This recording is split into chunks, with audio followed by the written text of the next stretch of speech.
Good evening, everyone. Welcome to the National Press Club for our book event featuring New York Times reporters Jonathan Martin and Alex Burns, authors of the New York bestselling book, This Will Not Pass, Trump, Biden, and the Battle for America's Future. I'm Eileen O'Reilly, the Managing Editor of Standards and Training at Axios and Vice President of the National Press Club. We are looking forward to a robust discussion today, and we are also happy to take questions from the audience. If you have a question, please write them on the card by your seat and pass them to Kate, who's there on the right, or my right. As you all know, the U.S. House of Representatives Special Committee is in the midst of investigating the January 6th attack on the Capitol and the efforts to overturn the results of the 2020 election. During the two preceding hearings, it's been hard to watch the shocking footage of violence that overtook the Capitol, especially as many of us were there or know journalists or politicians who were there and saw the insurrection directly. That attack on the Capitol, however, occurred in the context of two political parties unable or unwilling to govern with one another and a nation starkly divided. In their book, This Will Not Pass, Trump, Biden, and the Battle for America's Future, New York Times reporters Jonathan Martin and Alex Burns explore in tantalizing detail the final year of the Trump administration, the 2020 election, and the final year of the Biden presidency. The first year of the Biden presidency. Whoops. With clear-eyed reporting and the internal workings and conflicts in both parties. Their revelations, including an audio recording of House Speaker Kevin McCarthy saying he would urge President Trump to resign, have propelled the book to the top of both the New York Times and the Washington Post's bestseller lists. It has raised many as yet unanswered questions about whether American democracy has reached a breaking point. We are delighted to have with us today both authors.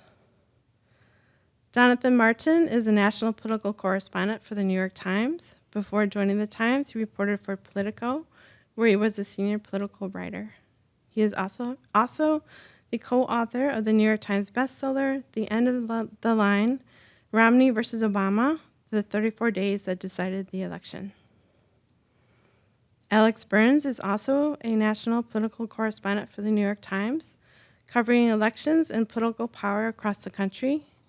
Before joining the Times in 2015, he was a reporter and editor at Politico, where he covered the 2012 presidential election. Gentlemen, welcome to the National Press Club. I understand you want to have some opening remarks. Yeah. Well, thanks for that introduction. Thanks for having us tonight. Scotty, good to see you. It's good to be back here. This is a great place in Washington and important for this book because Alex was living in New York for much of the writing of this book, and my wife and I were living here in Washington, and our condo is not too far from here, and it is a very small condo, and there were days where it was too small for a middle-aged married couple, and so I would take refuge here in the well air-conditioned and well Wi-Fi'd and often quiet National Press Club and do some work on the book here. So it's fun to get back to where we help with this thing. We would do these video interviews together, and Jonathan would pop up sometimes. Like, when did Jonathan get this lovely wood paneling in his home? Like, I don't remember that. Or that teletype machine in the background. It's like, Dateline, Warm Springs, FDR dead. Like, where could he be? It was just upstairs here. So we'll have more of a conversation here than just sort of a lecture, but let me just speak a little bit about the book. We originally set out to do a campaign book, and Alex and I covered campaigns and elections, first at Politico and then the Times, for 15 years plus now. And I think we were really intrigued by the 2020 campaign, and we thought it could be a fascinating campaign to write a larger narrative on. And that was sort of the idea. And then, of course, as 2020 went on, as the folks in this room can well recall, there was a cascade of extraordinary events, one after the other, that sort of made the year, yes, quite historic, but also made us revisit our calculation that the book that we were aiming to do would just be a campaign book. And I think by the end of the year, when Trump hadn't conceded, it became pretty clear to us that we had to go bigger and do something more comprehensive than just one more account of a campaign. I think all of us in this room have read those campaign books. They're fun, they're quick reads, and they oftentimes have the shelf life of like a nice gallon of milk. Which is to say that we wanted to do something that had longer shelf life than that. And I think after January 6th, it became really clear to us that we had to go bigger. And so we basically have done a 2-year account of this period of crisis in American politics. Less about a campaign, less about a president, and more about a period of time in our country's politics, 2020 and 2021. Trump, yes, but also Biden. The presidency, yes, but also the Congress. Yes, Washington, but also beyond Washington. And we've spent a lot of time covering campaigns that don't take place in Washington, obviously. And so we're eager to sort of spotlight governors and mayors as well as federal office holders. And that's what we've done in this account. We've been thrilled to be on the Times bestseller list for 3 weeks. And happy about the sort of news coverage, but think that it's actually a really good summer read too, and that it's something of a page turner because we've all lived this history, but I think you'll learn a lot going back and sort of reading it page by page and recounting a lot of those extraordinary moments that we all lived through in 2020 and 2021. With that, I'll pass the baton to Alex. Well, I'll just add to Jonathan's thanks to the Press Club for hosting us, and to all of you for being here. This is a fun place to talk, fun group to talk to, and eager to get to your questions. I think Jonathan just alluded to something that was a sort of central conceptual challenge in even launching a project like this, even before we decided to open up the timeline in the way Jonathan is talking about, and to put this book out in 2022 and not rush it out after the end of the campaign, which is the Jonathan just mentioned, there will be a lot that will be new to you, or will feel fresh to you in this book. I think that's true, and I think a lot of that is because there's a ton of original reporting. I think some of it is also that the speed with which news moves now. A gallon of milk is sort of comparatively durable when you think about how perishable almost every important news story is. And when we were sort of putting together even the barest kind of outline for this book, and you start to look at all the things that happened, pick any month on the calendar in calendar year 2020, it's insane how much stuff not just happened, but that you have forgotten happened, that at the time was like staggering. So the moment I'm thinking of when we were putting the book together, when we were writing the chapter in the book about the summer and early fall of 2020, when it was becoming clear, first of all, that the racial justice protests after George Floyd's murder were in some places turning violent in a way that Trump was going to try to take advantage of. And at the same time, Trump was making it clearer and clearer that he was going to try to attack the legitimacy of the election. You're kind of outlining this and starting to write it, and getting towards the end of August, getting to the Republican convention, and I found myself sitting there looking at the screen and thinking, like, God, how did Biden get himself out of this, right? Like, what changed that suddenly? And of course, like, I had completely forgotten that there had been this shooting in Kenosha and shootings in Portland, Oregon, and that the President of the United States had gone out to the briefing room at the White House and spoken sort of defensively and almost sympathetically about what had happened. And that sort of allowed Biden to put the shoe on the other foot for a little bit, right? That to go out and make the case that, does anybody think that America is going to be safer with 4 more years of Trump? I say all this by way of making the point that this was a time in our politics that is impossible to cover in a really comprehensive way, because every day you're just bombarded with the most shocking stuff you'd ever seen until tomorrow, right? And that was challenging as a reporter for both of us, I think, because it sets a different bar for what kind of new material you have to come up with in order to have it be eye-opening or revelatory or memorable to people. That, like, if we put together a book that was, like a stack of stuff that Trump had said to White House aides or members of his family that was like wildly offensive or wildly racist, like, I don't think anybody here would be terribly shocked by any of that, right? And you would, by this point, the book's been out for about 5 or 6 weeks. I think most people here would probably have already forgotten like what the stuff was. Donald Trump didn't know that Iceland was over there on the map, or like whatever. Just add it, put it on the tab, right? So I think we felt going in there was an incredibly high bar for what we had to generate in order for anybody to consider it like really a new contribution to political history. The other part is that I think we found it liberating in a different way, right? That there are other kinds of campaigns, we've both covered them, where the major events of the campaign you could list on like one sheet of legal paper, right? And if you were doing a book, you had to cover all those and sort of add to the picture and hopefully get some really good sort of inside gossip on like which staffer hated which other staffer and who the vice presidential candidate just sort of like ripped up and whatever. We've got stuff like that. But you would need like multiple legal pads if you were just doing a catalog of everything that happened in this campaign. I think we felt that liberated us to decide what's the big story we want to tell here. We don't need to get everything that happened here. Other people will do that. Other people have done that. We need to figure out what's the bigger architecture of the narrative here. And I think particularly when we decided to go into the first year of the Biden presidency, then you're really even like, what is the stuff that happened in the 2020 campaign that you cannot leave out and still tell this big story? It was a phenomenal challenge for both of us. I think a really rewarding challenge. And I think if you read the book, you will find that it's it's more than a campaign book. And I think the campaign sections of it you will find different than other campaign materials that you've read, because we know we can't do a comprehensive catalog. We just need to tell you the stuff that we think would matter the most to you today, and that would matter the most to somebody reading this book in 20 or 30 years. So with that, I would love to take your questions and your questions. Of course. Yeah, I thought I read the book over the weekend, and I will say I'm from Axios, so we're all about smart brevity, and I was like, 2 years? How are you going to write about 2 years in this book? But it was really insightful and very interesting, and very important to read and remember what happened. Thank you.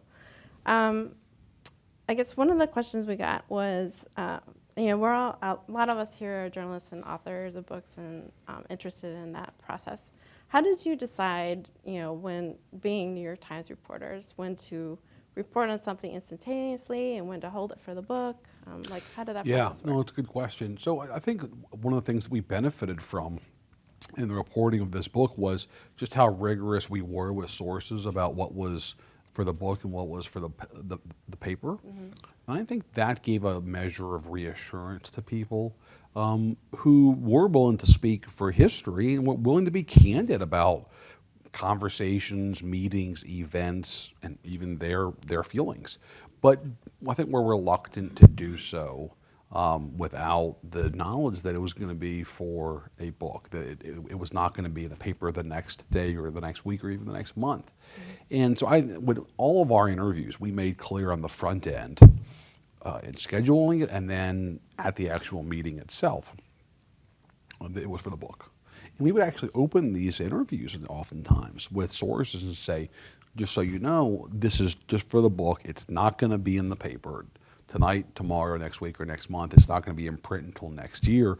And please speak candidly. Please speak for history, and sort of know that that you have that assurance from us. And you'd be amazed, or perhaps you wouldn't be amazed at just how effective that was in sort of getting people to open up.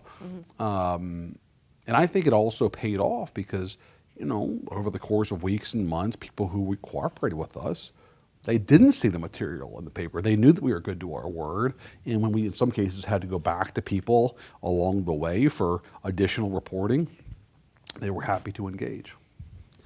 The only thing I'll add to that is that this is a place where journalists in the audience, I think, will appreciate this sort of karmic justice of a kind. Look, with a newspaper, you have word limits, right? And a lot of stuff gets cut out of your stories. And I'm thinking particularly of some of the reporting that we did during the campaign where, I think people could look at the reporting on the vice presidential process, for instance, and say, like, where was this at the time? Some of it was not accessible to us at the time. Some of it was accessible to us at the time, but like people only wanted so many hundreds of words about like Karen Bass's role in the vice presidential selection process, right? And the reality is if you're picking up a 400-page book about this period in time, you are interested in that material, right? But if you're trying to sort of read a 1,500-word news story, or in the case of Axios, a much more efficient than that news story, like there's only so much of that content that is seen as serving the reader. And I think that one thing we were very disciplined about. Yes, there were tons of interviews that we did specifically under the rubric of this is for a book, this is for history, this is not for tomorrow. I think we also did a really good job of keeping tabs on the material that we were reporting in real time, but that just didn't have a natural place in news coverage, right? That we're not holding back information that the paper would want to publish or that readers demanded in real time. But we are keeping tabs on information that maybe is not the most sort of like explosive information, but that when later on you can spin it into a much larger story, it takes on a different value. Texture, color, more sort of nuance. I mean, this is one of the things we really enjoyed, is that we were able to sort of use our voice in the book in a way that you can't always when you work for a news organization. And we do these sort of mini portraits. If you've read the book, you probably picked up some of these little mini portraits of the protagonist in the book that we thought were really valuable, and we were able to sort of say things about the folks that we cover that we have long felt and that I think are pretty accurate, backed up by reporting. But that there's not the sort of time or space or even desire for that level of candor, I think, in newspaper coverage, that we were able to kind of deliver more in a book voice at a greater length and sort of more, I think, important and revealing nuance than you often see in the day-to-day coverage. Mm-hmm. Yeah. What about the audio tapes that you have? How did that play, as far as, you released them shortly before the book was published, I think, right? And did you have pressure to release any of that information before that, or is there the timing? Like, how did that timing come about? Well, I mean, what we've put, I think we need to be really careful about how we talk about this because we're not going to get into the mechanics of sort of source agreements and all that, right? Yeah. What we've put in print is that, and I think we won't go much further than this, is that when we reported in print that Kevin McCarthy had told Trump, or had told other Republicans that he intended to tell Trump to resign, and that other Republicans on the in the same meeting, people like Steve Scalise and Tom Emmer had talked about the 25th Amendment, had talked about censure, when they all denied it. And particularly the next day when McCarthy just unleashed this like scorching multi-paragraph denunciation of us and our reporting and the media broadly, and sort of doing his best Trump impression, the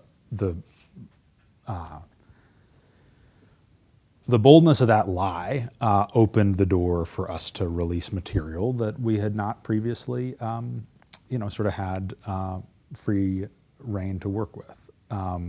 I think what Jonathan said about telling sources in conversations or in interviews that they're speaking for history, I think applies in some respects sort of doubly so for primary source material. So not just audio, but memos, contemporaneous notes, other kinds of documents that, if somebody, one of the sort of recurring organizational instruments that we have in the narrative of Biden's first year is this series of memos that his pollster, John Anzalone, wrote to him and his other advisors, week after week, month after month, outlining major political threats to his presidency. So issues like inflation and immigration and crime and the pullout from Afghanistan.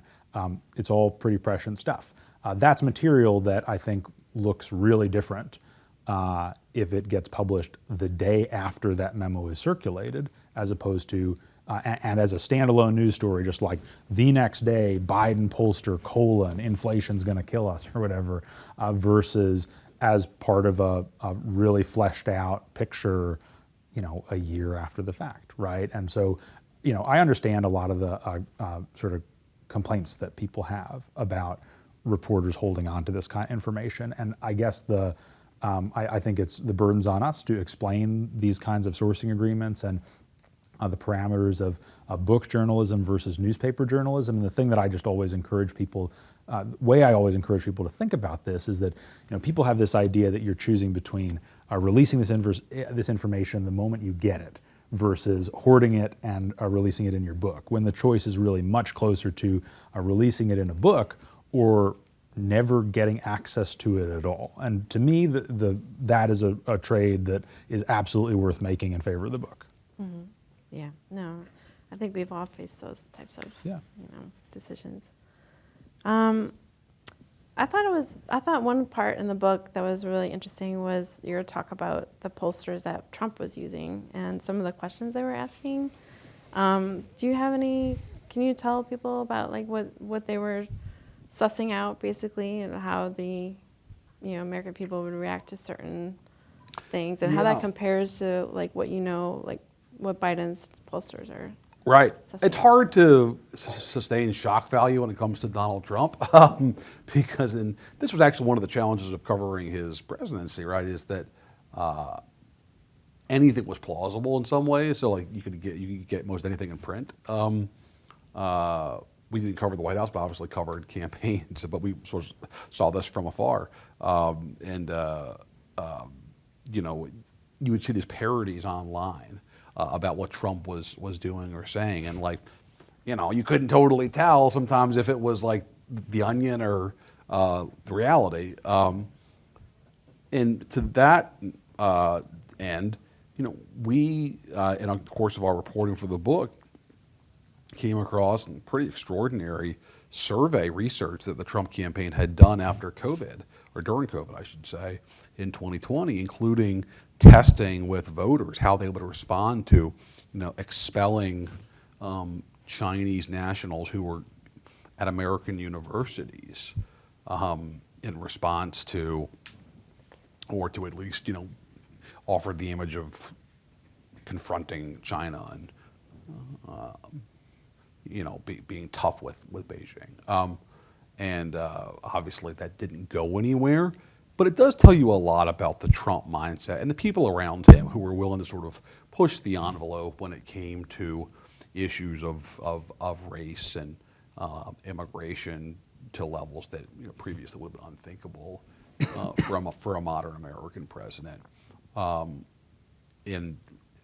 Again, it wouldn't shock people because we know so much about Trump, but obviously it's pretty striking that they were sort of that desperate to address the politics, the political challenges of COVID, that they were looking to sort of see what, if anything, would work to sort of move the American people on the issue, perhaps not fully considering just a competent response to COVID would have probably been like the most effective politics of the moment, and having a president who was focused entirely on the response instead of sort of constantly looking for the politics and how to sort of massage the issue.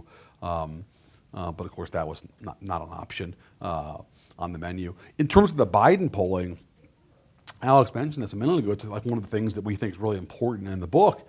And it's extraordinary to us that Biden's been president for 16 months, and none of these memos that Johnny Anzalone sends to the White House once a week have ever leaked before. We looked, and we never found one of them in print, and we got access to a lot of them. And they circulate to Biden himself, to his family, to the West Wing, and it's like Anzalone will do a compendium of latest polling, and some of it's private, some of it's public, and offer his thoughts about how to address these issues. And my goodness, from the start of the Biden presidency, Anzalone was sounding the alarm on issues like crime, immigration, and yes, inflation.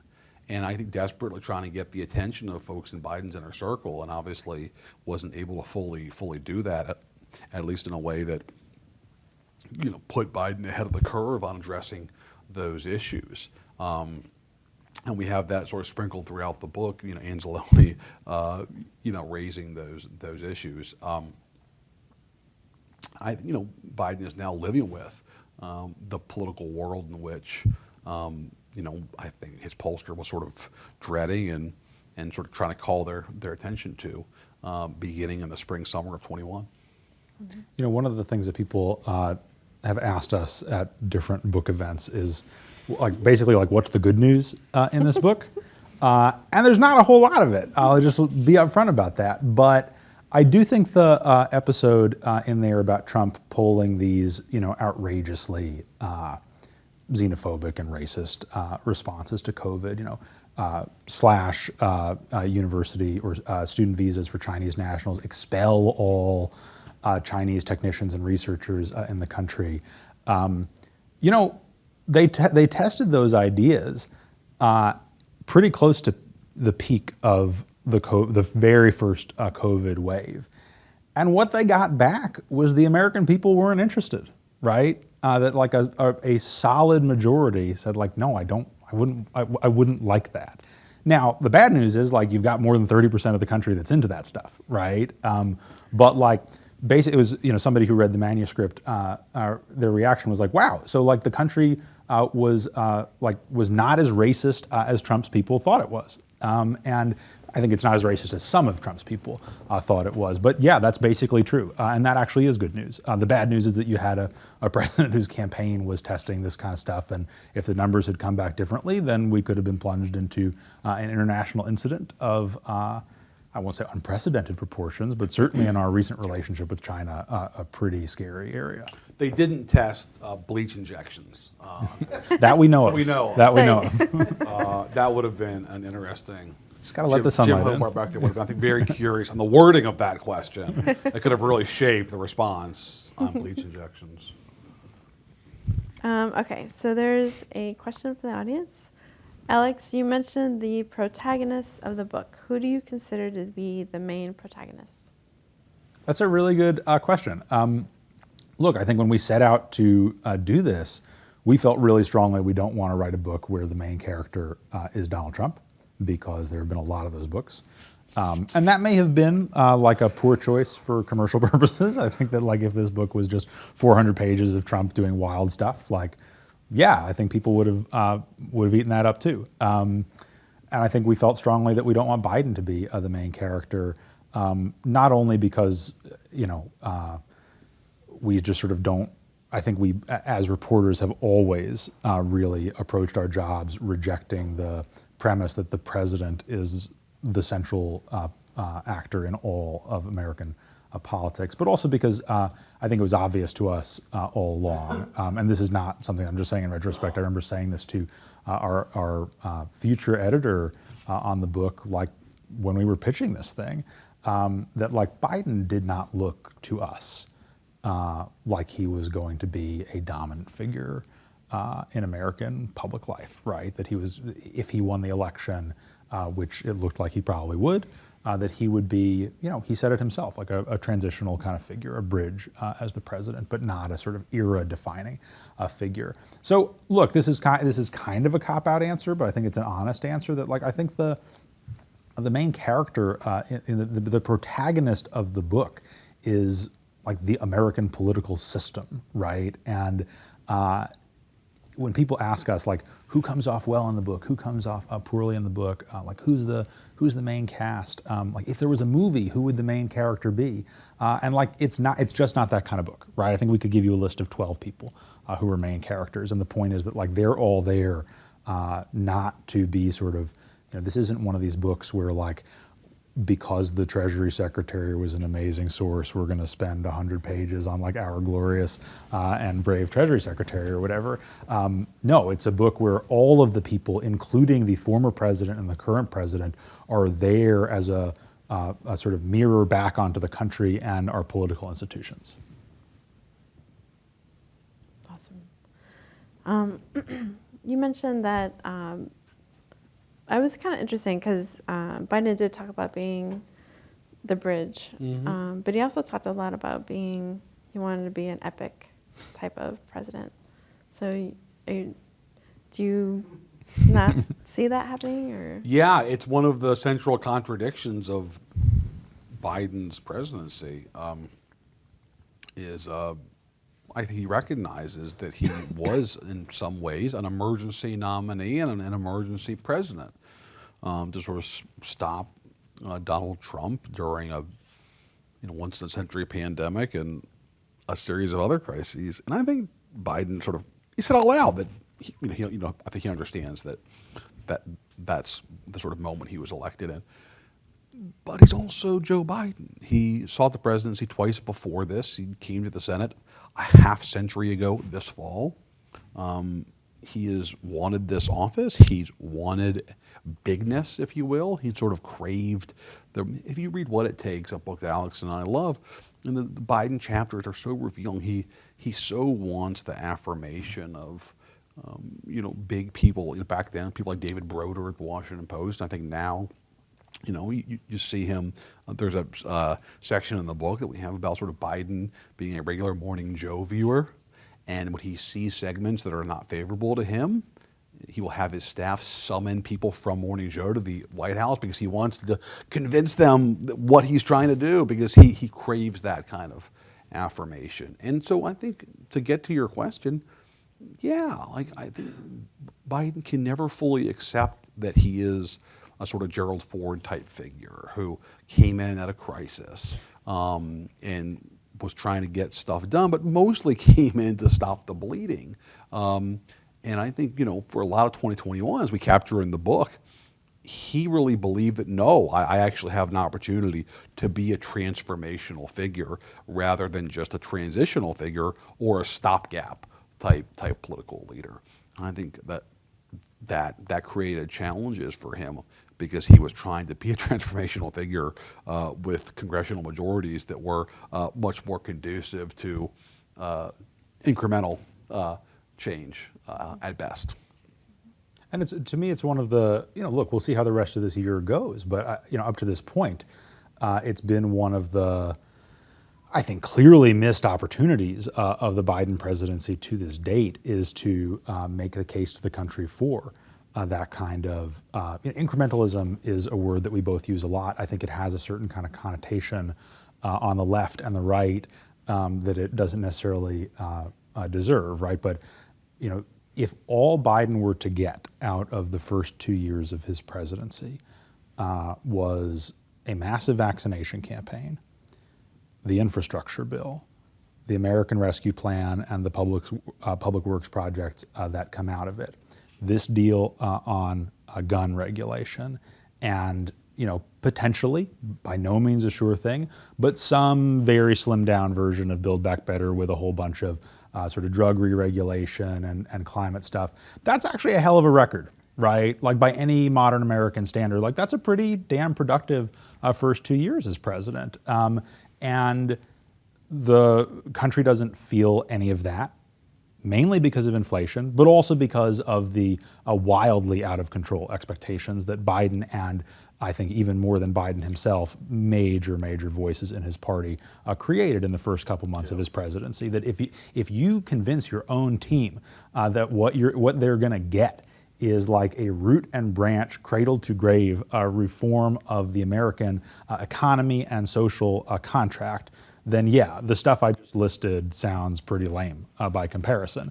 But if the alternative is the Georgia runoffs go the other way and you get a Republican Senate and you don't even get to replace Stephen Breyer on the Supreme Court, like, it's all just a matter of your frame of reference. And it's why Jonathan mentioned Gerald Ford. I think that there's a decent chance that, like, whatever, in the eyes of history, Biden will have like a decent case to make for himself. But like, it's definitely not the case that he's the new LBJ, right? Which is what he at least at one point thought he was going to be. And I would just add that I think part of the reason beyond expectations is the lack of public campaigning and salesmanship from the president himself and from the entirety of the cabinet. And look, just hold Biden to his own standard. Like, I mean, forget my opinion. Biden himself, we have in the book, was willing to openly criticize Obama for not being a good enough salesman on his accomplishments. There's a scene where Biden's talking to House Democrats about this issue, and Biden effectively vows to do better. I mean, look, I will not make the mistake he's saying that Barack made. And in fact, he did. And look, part of that, to be fair, is COVID, which restricted his travel. But it's not just COVID. It's also because Joe Biden has always had challenges sustaining a message. And we hear this now today in the political context. Oh, he's going to take it to Rick Scott for Rick Scott's policy platform. Oh, he's going to really sort of link Republicans as ultra MAGA now. And he'll do it for a time or two, but Biden's just never going to sustain that kind of repetitive message. That's not who he is, and that's not at the core of his appeal. And that will create obviously challenges for his party. But the fact is that Biden himself was the one who set the standard that he was going to do better than Obama did at public salesmanship, and that's actually been a huge flaw for this administration. Okay. What was the piece of reporting that surprised you the most while working on the book?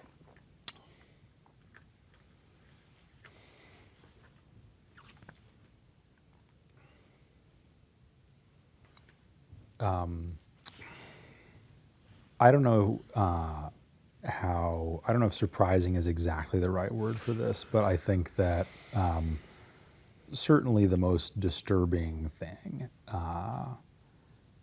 and it's surprising as a matter of degree, was the pervasiveness at all levels of politics of a sense of sort of imminent violence, and just the constant threat that our elected officials feel for their physical safety. And I think we all have a sense that it's pretty dangerous out there, and January 6th showed that.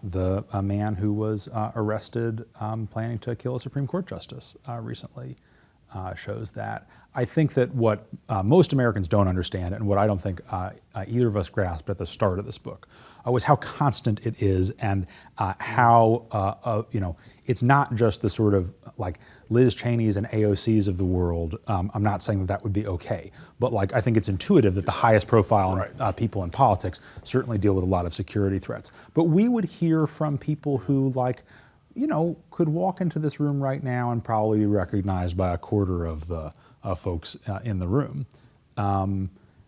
Just sort of average backbenchers in the House who deal with that kind of, not the same intensity and scale of threats to their security, but with direct threats to their security, harassment of themselves and their families.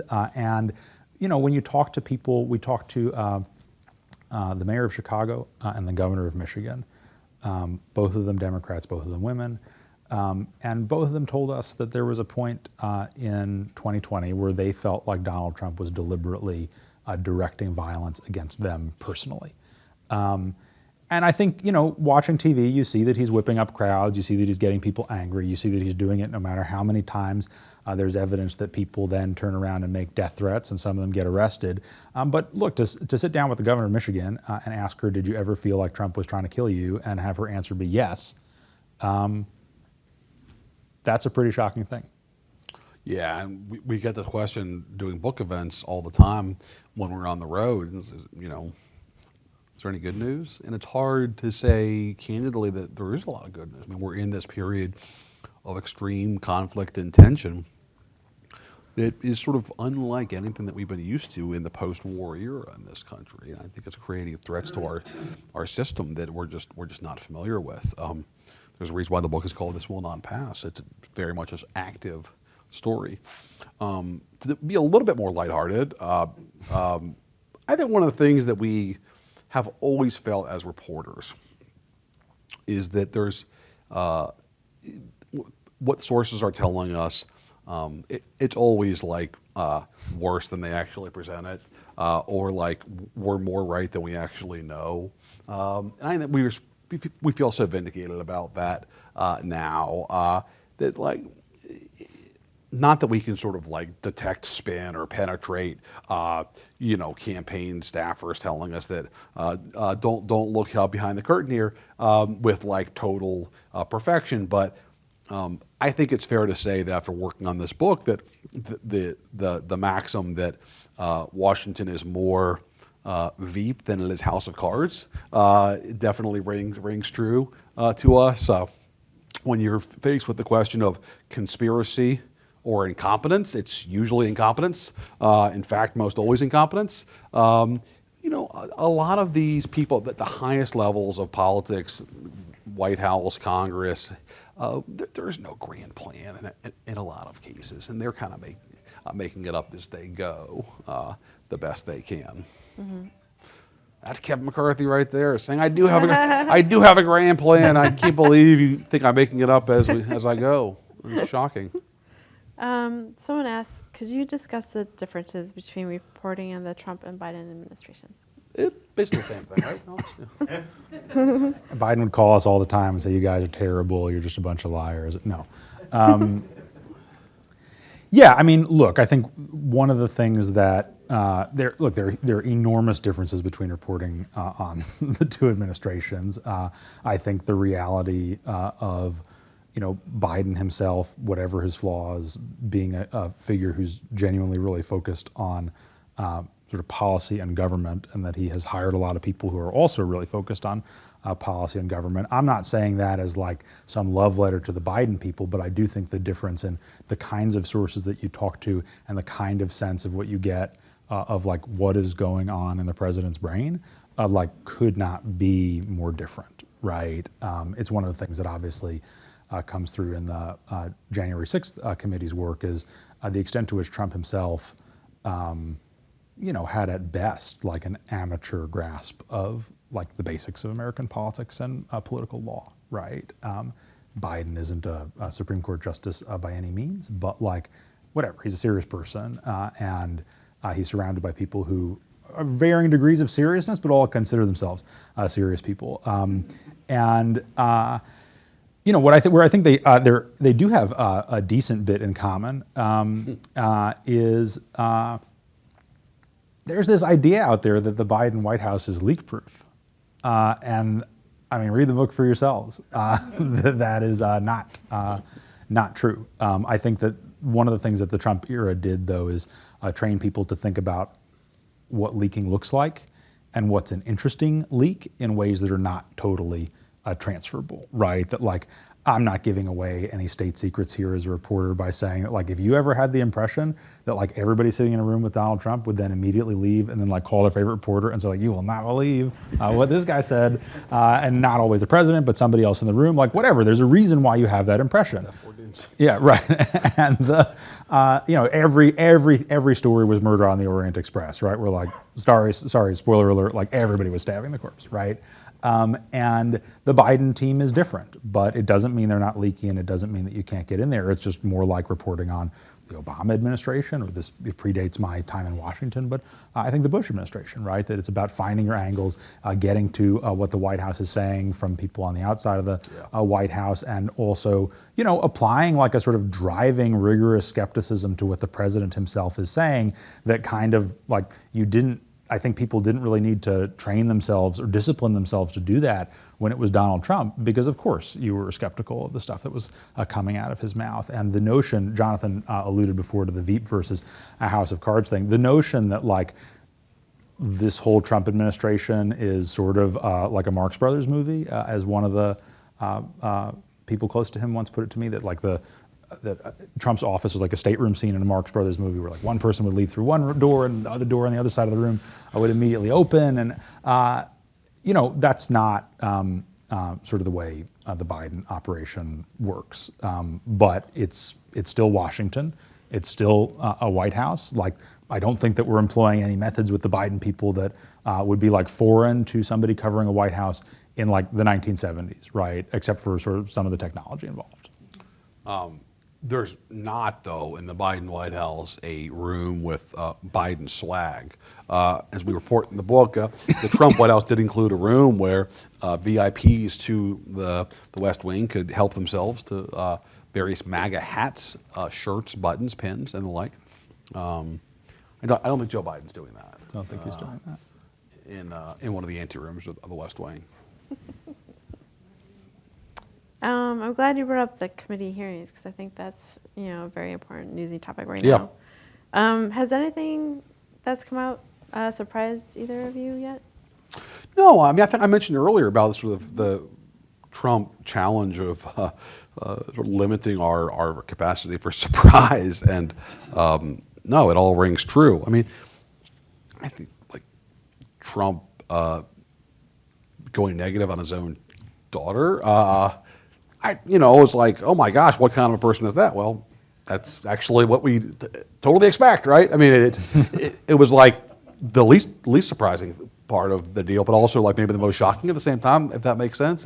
It was almost like you could like sit and watch it. It was like, all right, well, we saw Ivanka in that clip there at the hearing Thursday night. So when does the boom come, and in what form? And like, just a matter of time and what form, and it's sort of there it was. I don't know. It's kind of predictable at some point, even as sort of shocking as it is, if that is even possible. I think like one of the interesting things, it's not Trump related directly, but the question of pardons and members of Congress like preemptively asking for pardons, I think is like really significant. It could be a much bigger story here in the weeks to come. If we have like more competitive House races, it'd be even more interesting. But so many of these districts are, carved in a way they're, like short of like murder one, it doesn't really matter what some of these folks actually did, like Scott Perry or whoever. But no, I mean, I think it sort of has put, flesh and bones, put flesh rather sort of on the bones of what we knew about the 6th and the events leading up to the 6th. But there's been so much reporting, not just in our book, but like other books and in newspapers about what happened that it's not like totally shocking. Now, I'll give a shout out to one of your colleagues, like Jonathan Swan at Axios, who did like an entire podcast series, knowing that like this was historic and knowing that like while memories are still fresh and before books are written, like we're going to get in on some of this stuff. And that was a fantastic series that he did in early 21. Thank you. Yeah, I mean, the only thing that I would add is I think that something that surprised me was how frontally and assertively the committee began making the case that this was a sophisticated, well-orchestrated, and very possibly criminal conspiracy. Not surprising based on the things that many of the members of the committee had said, but to me, like one of the big unanswered questions after doing all the reporting in the book and after listening to the Swan podcast and reading lots of other coverage is still like, was this really a conspiracy in the way we think of, was this really an attempted coup in the way we think of that as a term historically, right? Where like the generals are organizing an armored division over in Alexandria to roll into the Capitol or whatever. Or was this like a delusional president surrounded by sort of like screwball enablers popping off and drawing a sort of credulous and angry crowd into Washington. And like, that's not necessarily a huge moral difference, but I think it's obviously a significant legal difference. Like, was this a coup plot or was this one angry, delusional man who took things too far and did some stuff that had a horrible outcome that he didn't plan for? I think we still don't know the answer to that question, right? I think the burden is on the committee to show that it's scenario A and not scenario B if they want to make a criminal referral. But that was definitely very, very striking right out of the gate. You want to mention Adam Smith. Yeah, no, so this is the sort of like coup plot thing. When we interviewed Adam Smith, the chairman of the House Armed Services Committee, Democrat from Washington State, and he told us that he was in touch with leaders at the senior-most levels of the military all throughout calendar year 2020, and they were assuring him, like, we know we don't have to follow illegal orders, which is an incredible thing on its own, right? That like senior-most military brass is telling a House Democrat, like, no, we know that if he orders a coup, like, we don't need to do that. But like, one of the things that Smith told us, and this is in the first couple pages of the book, was Smith told us that, like, his view of Trump was that he was I'm sorry, this is like a family-friendly event, but like Smith told us that his impression of Trump is that he's a, quote, fucking moron, and that he would not have known that, like, doing a military coup was an option that was available to him, right? And that Smith went around in November, December, when his Democratic colleagues would go on TV and warn Trump might do a coup, and tell them, like, please stop saying this stuff because you don't want to give him ideas that he doesn't already have, that he doesn't want. I think the term he used, I don't want him to know those pieces are even on the board, right? Now, like, there are all kinds of threats to continuity of government and the integrity of a transition that fall short of a military coup in the way you think of it happening in, Brazil or something like that, right? And the way that it has happened in many countries, including Brazil. But I think the word coup is very evocative, and that's a very senior Democrat who in real time was totally convinced, like, this guy couldn't do a coup if he was absolutely determined to do it.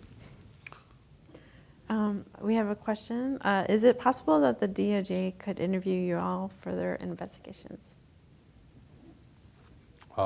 It's certainly possible that they could try. I mean, I think we've been very transparent about our reporting. We have an author's note at the start of the book about the sort of nature of our reporting, and we've put a lot of material out there, primary source documents, most notably the audio, in the public sphere, for purposes, frankly, of history. I mean, we really think that these 2 years are going to be studied for centuries to come, and that future scholars are going to look back on this time and try to get to the bottom of what the hell was going on in American politics in this period, and that they'll use this book, hopefully, as one of their building blocks for that scholarship. And I think we felt strongly about being as accurate as possible when it came to verbatim conversations. This is a pet peeve of both of ours. We've read so many accounts of American political history in which there's like reams of dialogue in a article or a book based upon like memory. And I don't know about you guys, I can't recall what I said half an hour ago, let alone like a week or a month ago, verbatim. And so we felt strongly, and we put this in the front of the book, that if you read this book and you come across a conversation, a meeting where we have reconstructed the conversation, the dialogue, with quotes, that is based upon like either contemporaneous notes from somebody directly familiar with the account, or yes, an audio recording of or that just a account. very, very high, we have a very, very, very high degree of confidence in that verbatim text, right, for one reason or another. Yeah, I'm sure. We don't want to stay and sign books after this is over, so don't go away after we close the event. Yes, absolutely. So before we conclude today's discussion, let me take a moment to thank Headliners co-team leaders Donna Leinwand-Ligger and Lori Russo, as well as Club Membership Director Kate Helster and Club Executive Director Bill McCarran. We'd also like to invite you to join us on Thursday, June 23rd at 6 p.m. for a discussion with Washington Post reporter Robert Samuels about his new book, His Name is George Floyd. And then, do you have time for one more question? Sure. Yeah, of course. Okay. So could you each talk a bit on the co-authoring process? Were there any disagreements about what to include and disinclude, or debates in the narrative? Or I know you two have worked together for quite a while, so. Yeah, it was probably iron all that out. pretty minor stuff along the way. I think we have a similar view of this period, a similar view of politics, similar view of reporting, and so I think that lent itself to a pretty agreeable process. Yeah, I think there's like moments of emphasis or degree, which obviously like can get resolved, but it's like a marriage, right? It's compromise, right? So. Yeah, I can't think of any sort of major thematic or structural choice in the book where we had really different opinions of things. I wish that I had like a better answer for this, because it's one of those things where, like, if a source said this to me, I'd be like, "You are so full of it. You probably disagree about everything." And like, yeah, there definitely was stuff, particularly when we were in the stage of cutting, right? Where like there were definitely things that I thought were really interesting that Jonathan was less into, and very much vice versa. And like, we just hashed it out on this stuff, and like, whatever. At the end of the day, we have been through that process on like more articles than either of us can count. And you know, in some ways the stakes are higher because it's a book, and in some ways the stakes are lower because you have so much more space to work with, right? Yeah. So it's not like you need to take this story from 2,200 words to 1,800 words, where like you're losing what, 16% of the text, right? Like, that's not where we were on this, right? It was like, if you need to go from, I mean, as a percentage matter, it was like, it's much easier to work on those margins as long as we agreed on the basic structure of this thing. I think that this is not a disagreement between the two of us, but I think one of the hardest planning decisions we made in the book, and we were both in different places at different times, and we ended up in the same place, was, do you try to jam this thing out for the fall of 2021 and sort of compete with the rest of the pack of books that are going to be sort of very, very campaign focused? Or do you take more time? Do you take the risk that people will lose interest in some of this material? And do you give yourself more room to report on the new presidency and to drive harder at some of the moments in 2020 that are just going to be harder to get if your due date is like April of 2021? And we could not be happier to have made the decision to wait. There's so much in the book that would never have been accessible. And frankly, I think the value of our reporting on Biden would have been so diminished if we had not given ourselves the time to really take in almost the entire first year in depth. Yeah, one of the things that does bind us is our focus above all on reporting, and like, that's something that we, when making the hard decisions about what to keep, what to cut, was like, is this reporting, is this fresh, is this new? And I think that often like obviated any potential disputes that we had. And also, I think like by the time we turned the epilogue in earlier this year, it was pretty clear that this was not going to be a happy story for either party, and that we could be pretty unsparing in sort of capturing that unhappy story here in Washington. And on that happy note, we can sign some books. Thank you so much for doing this. Thanks a lot. Joining us. Appreciate it. These are for research. And we'll be in the back, right? Yep. Okay.